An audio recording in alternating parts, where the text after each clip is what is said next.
News India. मैं हूं आपके साथ शिवानी पांडे। केंद्रीय गृह मंत्रालय ने प्रदेश सरकार से यूपी में रह रहे 350 से अधिक रोहिंग्या मुसलमानों की जानकारी मांगी है।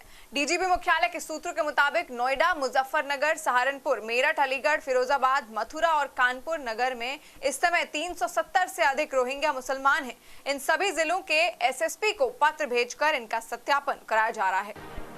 पिछले दिनों दिल्ली के निजामुद्दीन मरकज में जो जलसा हुआ था उसमें कुछ रोहिंग्या मुसलमानों ने भी शिरकत की थी। ऐसे में पूरे देश में रह रहे रोहिंग्या मुसलमानों का सत्यापन कराया जा रहा है। ये पता लगाने की कोशिश की जा रही है कि कहीं यूपी में रह रहे रोहिंग्या मुसलमान भी तो जलसे में नहीं गए थे, और अगर गए थे तो अब वो कहाँ हैं, और अगर जाकर वापस आए हैं तो कब आए, और उनमें कोरोना के कोई लक्षण हैं या नहीं। इसलिए सभी जिलों से रविवार तक सूची मांगी गई है। गृह विभाग ने उत्तर प्रदेश सरकार को एक पत्र लिखा है जिसमें कहा है कि रोहिंग्या मुसलमानों का पता लगाए, क्योंकि रोहिंग्या मुसलमानों का कनेक्शन दिल्ली के मरकज से पाया गया है। ऐसी सूचना पुलिस के पास है कि दिल्ली के निजामुद्दीन मरकज में कई रोहिंग्या मुसलमान भी गए थे। अब वो कहाँ हैं, इस बात की जानकारी पुलिस को लगाने के लिए दिशा निर्देश दिए गए हैं। कैमरामैन गौरव के साथ देवेश मिश्रा, न्यूज इंडिया, लखनऊ। लखनऊ नगर निगम कोरोना महामारी के बीच भी घोटाले करने से बाज नहीं आ रहा है। यहाँ बैठे अफसरों और कर्मचारियों ने अब बोतल घोटाले को अंजाम देने की रणनीति बनाई है। इसी तरह पहले सैकड़ों संविदा सफाई कर्मी भी गायब मिले थे, जिनके लिए प्रतिमाह नगर निगम करोड़ों का भुगतान करता रहा। देश कोरोना त्रासदी से जूझ रहा है। इसके ठीक उलट लखनऊ नगर निगम में भ्रष्टाचार का कोरोना वायरस तेजी से पैर पसार रहा है। नगर निगम में अब बोतल घोटाले की साजिश रची गई है। थोक में न खरीद कर कई गुना ऊंची कीमतों पर बोतलों की खरीद की फाइल की पूरी जानकारी नगर आयुक्त को भी है। कांग्रेस नेता शैलेंद्र तिवारी ने कहा कि खाता न बही, जो भ्रष्टाचारी कहे नगर निगम में वही सही। जिस तरह से कोरोना नामक महामारी फैली हुई है, उसी तरह से नगर निगम में भ्रष्टाचार कोरोना की तरह फैल रहा है। जब चारों तरफ महामारी त्रासदी फैली हुई है और नगर निगम के तमाम अधिकारीगण मिली भगत में सभी लोगों से भ्रष्टाचार की पराकाष्ठा पार कर चुके हैं। जिस तरह से सीसी के लिए इतना ज़्यादा बिल बनाया जा रहा है या तमाम ऐसी चीज़ें हैं, अभी खाने पीने में लेकर के, मुझे लगता है कि खाता ना वही, जो भ्रष्टाचारी करें वो सही। सफाई कर्मचारियों को सैनिटाइजर बांटने के लिए 50 ml की प्लास्टिक की छोटी बोतलें मंगाई गई, जिनकी कीमत अधिकतम 3 रुपए तक बाजार में होती है। लेकिन नगर निगम के भ्रष्टाचारियों ने खरीद 10 रुपए दिखाकर 10,000 बोतलों का बिल पास कराने का प्रयास कर डाला। अपर नगर आयुक्त अमित कुमार ने न्यूज इंडिया को फोन पर बताया कि बोतलों के भुगतान की फाइल फिलहाल मैंने रोक दी है। इसका परीक्षण नगर स्वास्थ्य अधिकारी करेंगे। हालांकि नगर निगम में घोटालों का ये पहला मामला नहीं है। इसके पहले करीब 2000 संविदा सफाई कर्मी भी बिना काम करोड़ों का वेतन नगर निगम से ले रहे थे, जिसके खुलासे के बाद नगर निगम ने कार्यदायी संस्थाओं के भुगतान से 15% की कटौती की। लेकिन ऐसे में कोरोना त्रासदी के बीच नगर निगम में खर्च बजट की निगरानी और पुख्ता होनी चाहिए। लखनऊ नगर निगम में बैठे भ्रष्ट अफसरों को सख्ती के सैनिटाइजर की तत्काल दरकार है, अन्यथा कोविड फंड लूटने की ऐसी साजिशें न जाने कितनी बार बनती रहेंगी। कैमरामैन गौरव के साथ मनीष श्रीवास्तव, न्यूज इंडिया, लखनऊ। मेरठ के थाना लिसाड़ी गेट इलाके के हापुड़ अड्डे चौराहे पर शनिवार को एक युवक की तबीयत अचानक बिगड़ गई, जिसके बाद इलाके में हड़कंप मच गया। युवक को सांस लेने में परेशानी हो रही थी, जिसके बाद आनन फानन में एम्बुलेंस बुलाकर युवक को हॉस्पिटल एडमिट कराया गया। कोरोना की आशंका को देखते हुए उसके सैंपल जाँच के लिए भेज दिए गए हैं। मेरठ के थाना लिसाड़ी गेट इलाके में राशन वितरण कर रहे एक युवक की अचानक तबीयत बिगड़ गई। युवक को सांस लेने में परेशानी होने लगी। इस पर वो युवक सड़क पर गिरकर तड़पने लगा, जिसके बाद मामले की सूचना पुलिस और स्वास्थ्य कर्मियों को दी गई। मौके पर पहुंची पुलिस और स्वास्थ्य कर्मियों की टीम ने पहले युवक के आसपास के क्षेत्र को सैनिटाइज किया। उसके बाद युवक को हॉस्पिटल ले जाया गया, जहाँ युवक के सैंपल जाँच के लिए भेज दिए गए हैं। जाँच के बाद ही ये स्पष्ट हो पाएगा कि युवक में कहीं कोरोना के लक्षण तो नहीं थे। फिलहाल मेरठ भी असुरक्षित जोन में शामिल है। मुझे वहाँ से टेलीफोन से पता लगा था कि एक पेशेंट है जो बार बार अपने गले में प्रॉब्लम बता रहा था, तो एम्बुलेंस भेज के उसको मेडिकल कॉलेज भिजवा दिया है। अब देखिए मेडिकल कॉलेज में क्या जांच में उसकी रिपोर्ट आती है। लखनऊ में कोरोना के हॉटस्पॉट लगातार बढ़ रहे हैं। फल और दूध वाले तक इसकी चपेट में आ गए हैं, जिससे मलिन बस्तियों को भी कोरोना संक्रमण का खतरा बढ़ गया है। जिसके बावजूद अस्पताल में स्वास्थ्य विभाग की व्यवस्था पर सवाल उठ रहे हैं। वहीं दूसरी तरफ लोहिया संस्थान से भागा कोरोना पॉजिटिव मरीज आखिरकार पुलिस के हत्थे चढ़ ही गया। यहां प्रमुख सचिव स्वास्थ्य के दबाव के बाद भर्ती कराए गए 12 कोरोना संक्रमित मरीजों के कारण अस्पताल का स्टाफ बेहद आक्रोशित है। लखनऊ में कोरोना के अब तक 176 मामले सामने आ चुके हैं। कैंट में आर्मी मेडिकल कोर की एक महिला डॉक्टर देहरादून में कोरोना पॉजिटिव पाई गई है, जिसके बाद रक्षा मंत्रालय ने कमांड हॉस्पिटल समेत संक्रमित डॉक्टर के संपर्क में आने वाले तकरीबन 60 लोगों को क्वारंटाइन करने के निर्देश जारी किए हैं। रक्षा मंत्रालय की पीआरओ गार्गी मलिक सिन्हा ने न्यूज इंडिया को फोन पर बताया कि महिला डॉक्टर बरेली होते हुए देहरादून आई थी, इसलिए संभवतः संक्रमण लखनऊ से नहीं हुआ है, लेकिन कोविड-19 से जुड़े हर जरूरी कदम हम उठा रहे हैं। मुंबई में नौसेना के 26 जवान पहले से ही कोरोना का दंश झेल रहे हैं। अब लखनऊ में आर्मी मेडिकल कोर की डॉक्टर के कोरोना पॉजिटिव निकलने से सैन्य प्रशासन की मुश्किलें बढ़ गई हैं, क्योंकि इसके बैच के डॉक्टर पुणे तक फैले हुए हैं। वहीं दूसरी तरफ आरएमएल से भागे कोरोना पॉजिटिव मरीज को देर रात पुलिस ने इंदिरा नगर के लेखराज के पास से पकड़ लिया। इसे पुनः अस्पताल में भर्ती कराया गया है। वहीं तेलीबाग के घोसियाना में फल और सब्जी वाले के कोरोना पॉजिटिव मामले के बाद मलिन बस्तियों में संक्रमण फैलने का खतरा ज्यादा बढ़ गया है। डालीगंज के मौसमगंज स्थित अस्पताल में जो कर्मचारी कोरोना पॉजिटिव मिला था, वो भी पास स्थित मलिन बस्ती में रोजाना जाता था। सीएमओ डॉक्टर नरेंद्र अग्रवाल ने बताया कि अब 6 नहीं बल्कि 2 मरीजों वाले इलाके भी कोरोना हॉटस्पॉट बनेंगे। लखनऊ में 22 कोरोना हॉटस्पॉट हैं। लोहिया में प्रमुख सचिव स्वास्थ्य के दबाव के बाद 12 कोरोना पॉजिटिव मरीजों की भर्ती से अस्पताल स्टाफ बेहद आक्रोशित है, क्योंकि यहां कोविड-19 के लिए जिस रेफरल सेंटर को तैयार किया गया था, उसमें तैयारियां आधी अधूरी हैं। इसके बगल में महिलाओं का प्रसव इमरजेंसी में होता है, ऐसे में संक्रमण भी फैल सकता है, लेकिन स्वास्थ्य विभाग के अफसर कोरोना पर जल्दबाजी ज्यादा दिखा रहे हैं। लखनऊ में अवैध बस्तियों का एक पूरा जाल मौजूद है। ऐसे में इन बस्तियों में संक्रमण अगर फैला तो स्वास्थ्य विभाग से लेकर सरकार तक की मुश्किलें बढ़ना तय है। वहीं दूसरी तरफ ट्रामा में कोरोना पॉजिटिव बुजुर्ग की भर्ती कराने वाले बड़े कांड के बावजूद प्रमुख सचिव स्वास्थ्य ने जिस प्रकार से लोहिया संस्थान में आधी अधूरी तैयारियों के बीच 12 कोरोना पॉजिटिव मरीजों की भर्ती कराई है, उससे अस्पताल के स्टाफ में गहरी नाराजगी है। कैमरामैन गौरव के साथ मनीष श्रीवास्तव, न्यूज इंडिया, लखनऊ। सपा के राष्ट्रीय अध्यक्ष अखिलेश यादव ने एक बार फिर से बीजेपी सरकार पर निशाना साधा है। अखिलेश यादव ने कहा कि भाजपा सरकार की किसान विरोधी नीतियों से अन्नदाता बदहाल है।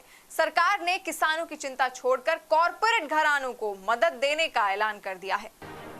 सपा के राष्ट्रीय अध्यक्ष अखिलेश यादव ने कहा है कि भारतीय जनता पार्टी सरकार किसान विरोधी है, जिसके चलते अन्नदाता बेहाल है।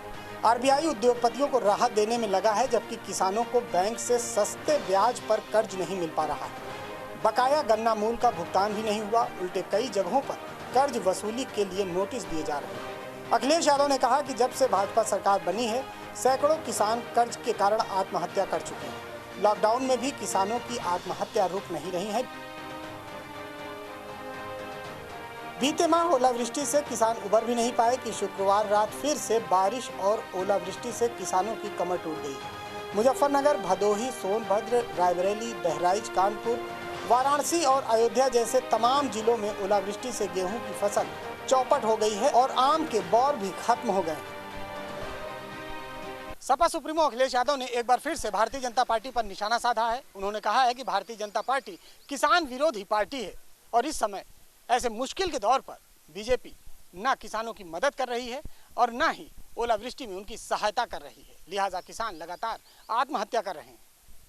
कैमरामैन गौरव के साथ नीरज मिश्रा, न्यूज इंडिया, लखनऊ। लाख समझाने के बावजूद भी नेताओं की बदजुबानी रुकने का नाम नहीं ले रही है। मामला अंबेडकर नगर का है। अंबेडकर नगर के व्यवसायी और बीजेपी नेता दीपक केडिया ने बीच सड़क पर पुलिसकर्मियों को धमकी दी और अपनी ही पार्टी को गालियां दी। दीपक केडिया का पूरा वीडियो सोशल मीडिया पर वायरल हो रहा है। जनता अपने पर उतर आएगी तो मालूम है, आने थाने को बचेंगे नहीं। सड़क पर पुलिस को धमकी देते और भारतीय जनता पार्टी को गाली देते हुए ये अंबेडकर नगर के व्यवसायी और बीजेपी नेता दीपक केडिया हैं, जिनके रसूख के आगे पुलिसकर्मी भी नतमस्तक नजर आ रहे हैं। आप भी देखिए कि दीपक केडिया का रसूख अंबेडकर नगर में किस तरह से है कि पुलिसकर्मी भी सर झुकाएं उनकी गालियां सुन रहे हैं और तमाशबीन बने। आपकी पुलिस के बल में चुनाव जीतेंगे भाजपा। केडिया की ताकत का अंदाजा इस बात से लगाया जा सकता है कि अब तक उस पर कोई कार्रवाई नहीं की गई है। आप भी देखिए कि दीपक केडिया ने किस तरह से 20 सड़क पर किस अंदाज में पुलिस को धमकाया। दे दी हमें आजादी बिना खड़क बिना डाले, कोरोना को आप लोग लाठी से। अम्बेडकर नगर के व्यवसायी दीपक केडिया ने जिस अंदाज में पुलिस और भारतीय जनता पार्टी को गालियां दी, उससे ये समझना काफी होगा कि आखिर अम्बेडकर नगर में किसका राज है, दीपक केडिया का या फिर पुलिस का। अब देखना ये होगा कि पार्टी दीपक केडिया पर क्या कार्रवाई करती है, क्योंकि दीपक केडिया भारतीय जनता पार्टी से जुड़ा हुआ नेता है। कैमरामैन गौरव के साथ नीरज मिश्रा, न्यूज इंडिया, लखनऊ। तो फिलहाल रुकते हैं एक छोटे से ब्रेक के लिए, जल्द लौटेंगे।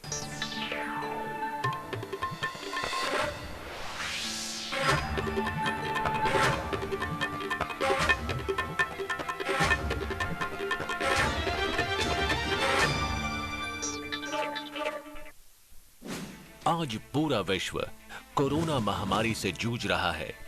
माननीय प्रधानमंत्री श्री नरेंद्र मोदी जी के नेतृत्व में देश कोरोना के साथ एकजुट होकर लड़ाई लड़ रहा है। पूरे देश में टेस्टिंग, उपचार, खाद्यान्न व अन्य आवश्यक चीजों की उपलब्धता सुनिश्चित की जा रही है। इसके लिए प्रधानमंत्री द्वारा आजादी के बाद के सबसे बड़े राहत पैकेज 1,70,000 करोड़ रुपए की घोषणा की गई। प्रधानमंत्री जी द्वारा कोरोना के खिलाफ किए गए फैसलों की पूरे विश्व में प्रशंसा हो रही है और आज पूरा विश्व भारत की ओर देख रहा है। उत्तर प्रदेश सरकार माननीय मुख्यमंत्री योगी जी के नेतृत्व में युद्ध स्तर पर कार्य कर रही है। सरकार ने बहुत ही कम समय में महत्वपूर्ण निर्णय लेते हुए हर व्यक्ति को राहत पहुंचाने का कार्य किया है। अन्य प्रदेशों में रह रहे उत्तर प्रदेश के नागरिकों एवं उत्तर प्रदेश में रह रहे अन्य प्रदेशों के निवासियों को हर संभव सहायता दी जा रही है। राहत कंट्रोल रूम के माध्यम से त्वरित शिकायतों का निस्तारण किया जा रहा है। मुख्यमंत्री योगी आदित्यनाथ की प्राथमिकता है प्रदेश में कोई भी व्यक्ति भूखे पेट न सोए। इसके लिए प्रत्येक जनपद में कम्युनिटी किचन का संचालन किया जा रहा है। 14 बायो सेफ्टी टेस्ट लैब्स क्रियाशील। 3 हफ्ते में टेस्टिंग क्षमता 200 प्रतिदिन से बढ़कर 2500 प्रतिदिन हुई। इसके लिए जन भागीदारी सुनिश्चित करने के लिए Uttar Pradesh Covid care fund की स्थापना की गई है कि आरोग्य सेतु को डाउनलोड करके इसके बारे में पूरी जानकारी लें। ऐसे कठिन समय में प्रदेशवासियों से अपील है कि लॉकडाउन के दौरान सोशल डिस्टेंसिंग का पालन करें। उत्तर प्रदेश सरकार हर नागरिक के साथ खड़ी है। कोरोना हारेगा, भारत जीतेगा।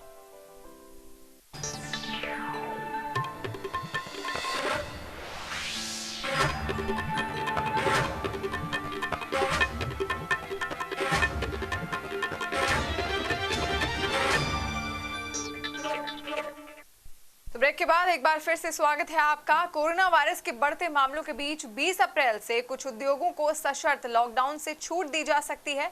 इसको लेकर उत्तर प्रदेश के मुख्यमंत्री योगी आदित्यनाथ ने टीम 11 के वरिष्ठ अधिकारियों के साथ बैठक की। कोरोना वायरस के प्रकोप की वजह से पूरा देश लॉकडाउन है। उधर टीम 11 के साथ बैठक के दौरान उत्तर प्रदेश के मुख्यमंत्री योगी आदित्यनाथ ने कहा कि 20 अप्रैल से प्रदेश के उद्योगों को सशर्त शुरू करने की अनुमति दी जाएगी। उन्होंने कहा कि इन शर्तों के अनुरूप स्थानीय प्रशासन उद्योग चलाने के लिए ठोस कार्य योजना बनाए। प्रमुख सचिव स्वास्थ्य को योगी आदित्यनाथ ने निर्देश देते हुए कहा कि जिन क्षेत्रों में कोरोना के 10 से ज्यादा पॉजिटिव केस रिपोर्ट हुए हैं उन्हें अभी न खोला जाए। उन्होंने इस बात पर भी जोर दिया कि सोशल डिस्टेंसिंग का सख्ती से पालन किया जाए, जो जहां है वहीं रुके। मुख्यमंत्री के आवास 5 कालिदास मार्ग पे टीम 11 की बैठक समाप्त हो चुकी है। कुछ देर पहले समाप्त हुई टीम 11 की बैठक में मुख्यमंत्री ने जो तमाम व्यवस्थाएं हैं कोरोना को लेकर चल रही हैं उसकी समीक्षा की, हॉटस्पॉट्स के बारे में जाना। साथ ही कल से जो कुछ उद्योगों को खोलने की कार्रवाई शुरू करनी है जिसके लिए निर्देश दिया गया है, तो सीएम आवास में बैठक हुई और आवास में जो सभी अधिकारी थे उनसे सीएम ने योगी आदित्यनाथ ने जाने की कोशिश की कि कल से जो उद्योग खुलेंगे उनको जो ढिलाई दी जाएगी वो कैसे उन उद्योगों में काम करने वाले लोगों को जाना है, वहाँ कैसे वो पहुँचेंगे, कैसे काम करना है, सोशल डिस्टेंसिंग का काफ़ी ध्यान रखा जाए। साथ ही जो 5 लाख प्रवासी मजदूर आए हैं प्रदेश में, उनके खाने पीने, उनकी जो आवश्यकता है उनको कैसे पूरा किया जाए, इस पर चर्चा हुई। तो कुल मिला के मुख्यमंत्री की ये चिंता है कि जो मजदूर हैं, जो कल से उद्योग शुरू होने वाले हैं, उनमें काम करने वाले लोगों को कैसे किस तरह से वो काम करें ताकि कोरोना का जो संक्रमण है उससे बचाव हो सके, सोशल डिस्टेंसिंग हो सके, कम्युनिटी किचन से लेकर तमाम उन विषयों पर चर्चा हुई। और चर्चा होने के बाद ये खबर है कि शाम को 5 बजे वो वीडियो कॉन्फ्रेंसिंग करके फील्ड ऑफिसरों से चर्चा करेंगे कि जो कल से जो भी उद्योग सेवाएं शुरू होनी हैं उनको किस तरह से शुरू करना है, उसकी निगरानी कैसे करनी है। कैमरा पर्सन गौरव वर्मा के साथ मनीष मिश्रा, न्यूज इंडिया, लखनऊ।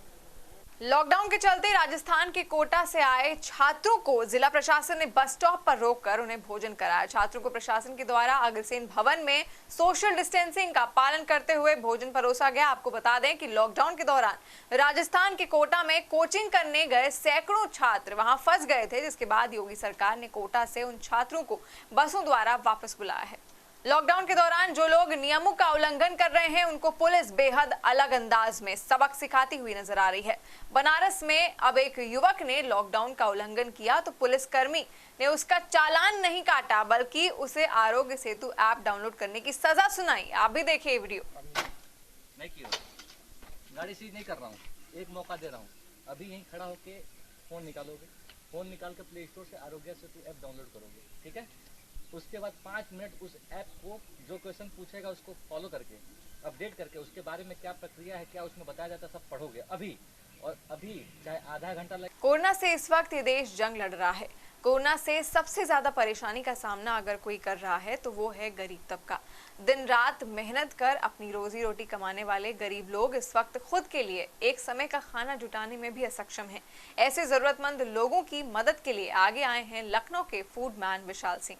दुनिया में लगातार कोरोना वायरस फैलता ही जा रहा है और इसकी मार अगर पड़ी है किसी को तो गरीब तबके को। ये एक ऐसा तबका है जो अपने लिए 2 वक्त की रोटी भी नहीं जुटा पाता है। ऐसे में कुछ लोग मसीहा बनकर सामने आए हैं जो इन लोगों की मदद कर रहे हैं। तो आज हम आपको ऐसी शख्सियत से रूबरू कराते हैं जिनका नाम है फूडमैन विशाल सिंह।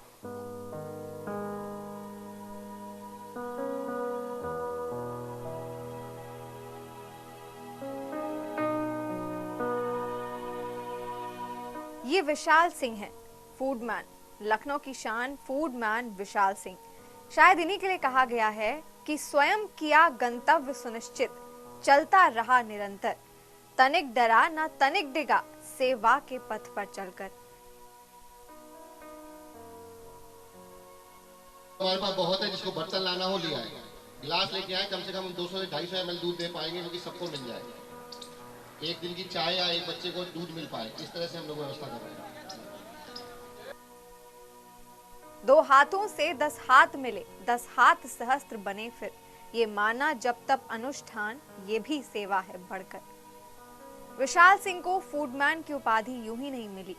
कोरोना वायरस के खौफ से जब पूरा देश लॉकडाउन है तो ऐसे बहुतेरे लोग हैं जिनके सामने 2 वक्त की रोटी सबसे बड़ा संकट है। विशाल सिंह की विराट सोच और विलक्षण क्रियाशीलता के चलते आज उत्तर प्रदेश की राजधानी लखनऊ में ऐसे हजारों लोग हैं जिन तक 2 टाइम का खाना लगातार पहुंच रहा है।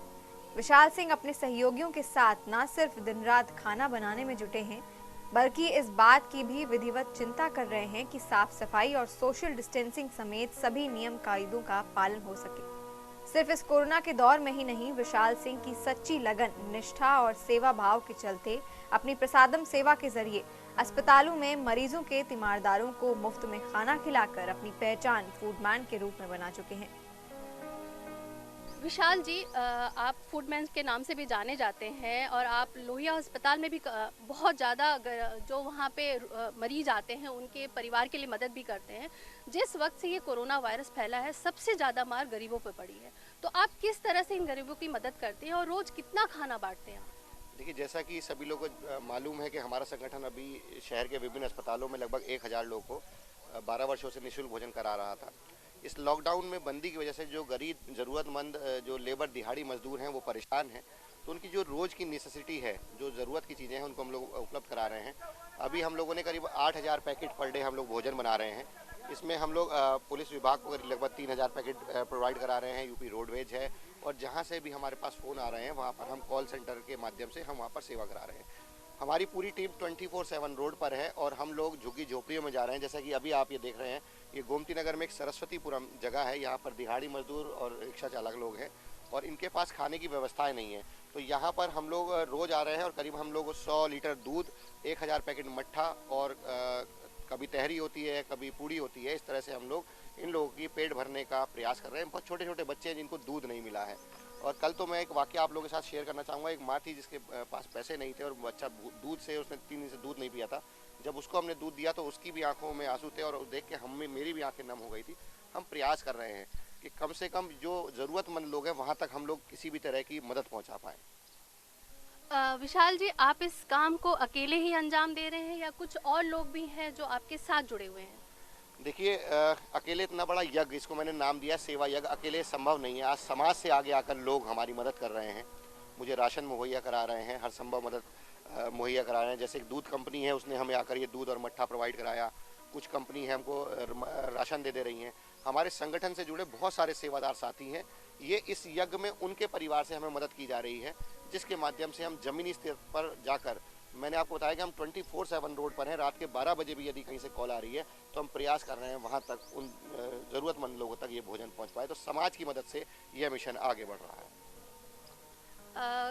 आप अपने प्रिकॉशन के लिए क्या क्या कर रहे हैं, जो कि आप हर समय मौजूद रहते हैं, सड़कों पे मौजूद रहते हैं, लोगों की मदद करते हैं, तो ये वायरस बहुत ही खतरनाक है, तो आप अपने लिए भी कुछ करते हैं और उनको भी कुछ बताते हैं कि वो कैसे इन चीज़ों का ध्यान रखें? देखिए, मैं सोशल संदेश तो ये देता रहता हूँ और हम लोग भी मास्क और जो ग्लव्स और पूरा सैनिटाइजिंग करते हैं। उसके बाद जब हम जाते हैं कहीं पे तो हम अपने आप को खुद सैनिटाइजिंग कर रहे हैं और घर तो जाना ही नहीं हो पा रहा है, तो ये थोड़ी सी दिक्कत है। लेकिन हम लोग पूरा प्रयास कर रहे हैं कि जहाँ तक हो सके सोशल मैसेज भी हम दे रहे हैं लोगों को। हम अपने माइक के थ्रू, हमारे पास जो माइक रहता है, हम लोगों को बताने का प्रयास करते हैं। लेकिन कभी कभी ये होता है कि जैसे मैं एक आध वाक्य बता रहा हूँ, वहाँ पर 10,000 लोग थे। अब उन्होंने खाना नहीं खाया हुआ था और जैसे ही हम खाना लाए तो वो टूट पड़े। इवन मेरा कुर्ता भी फट गया और मेरी काफ़ी प्रॉब्लम भी आई, चोट भी लगी। तो कभी कभी ऐसा होता है कि पैनिक स्थिति हो जाती है। हम प्रयास पूरा करते हैं कि सोशल डिस्टेंस बनाया जाए, लेकिन कभी कभी ऐसा होता है कि कुछ दिक्कतें आ जाती हैं। लेकिन हम पूरा का पूरा प्रयास कर रहे हैं कि सोशल डिस्टेंसेस के साथ इसमें सरकारें भी काफ़ी अच्छा काम कर रही हैं। हमारे योगी जी काम कर रहे हैं, लखनऊ जिलाधिकारी महोदय, पूरा प्रशासन अच्छा काम कर रहा है और हमारी मदद भी कर रहा है। इवन कम से कम उन्होंने हमें उसमें कम्युनिटी किचन बनाने का आदेश भी दिया। और अभी हम लोगों ने क्या किया है कि जहाँ पर 500 से ज़्यादा लोग हैं, हम लोगों ने वहाँ पर अलग अलग अपनी कम्युनिटी किचन बना दी हैं। लखनऊ में अभी हमने करीब 5 कम्युनिटी किचन बना दी हैं। एक हम लोगों ने आशियाना में बनाई है, एक त्रिवेणी नगर में बनाई है, एक अलीगंज में बनाई है, एक कल्याणपुर में बनाई है और एक आज हम इंदिरा नगर में ये किचन सेटल करने जा रहे हैं। उससे ये हो रहा है कि हमारे ऊपर इतना लोड नहीं आ रहा है। उन जगहों पे हम बर्तन भेज दे रहे हैं, गैस सिलेंडर और सामान भेज दे रहे हैं और वहीं की एक टीम निर्धारित कर दे रहे हैं कि आप बनाइए और इन लोगों की सेवा करिए। तो इस तरह से यदि लखनऊ में और भी ज़रूरत पड़ी, हमें 10 से 20 किचन भी बनानी पड़ी, तो हम ये बनाएंगे। हम ये सुनिश्चित करना चाहते हैं कि किसी भी आदमी को भूख से परेशान ना होना पड़े।